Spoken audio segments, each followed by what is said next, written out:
So we got the inverter on. You can see by the 3.5 kilowatts of power, that's what the PV is putting out. We don't have a battery hooked up right now, so no battery is going to be shown here.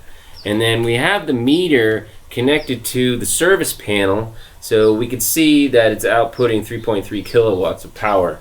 Now, there's four options: information settings, advanced info, and advanced settings. Info is just general system info. You can come in here and see your DC voltages and current, and then your frequency, grid power, and if you have a battery, it'll show that too. You can also look at the energy records, battery management system info, and then your external and internal revenue grade meter.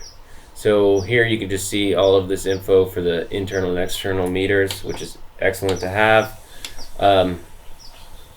We're going to go into advanced settings right now and check our grid standard. And the password for all Solis inverters is 0010. So we're going to go here. We have it set for UL240 for the US, but if you're in California, you want to set it to Rule 21, which is R21P3. And we're going to look for that.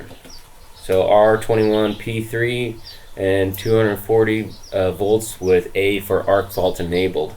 And if you're on ground mount, you want to do the 240 without the arc fault enabled. Or if you want arc fault, it's up to you.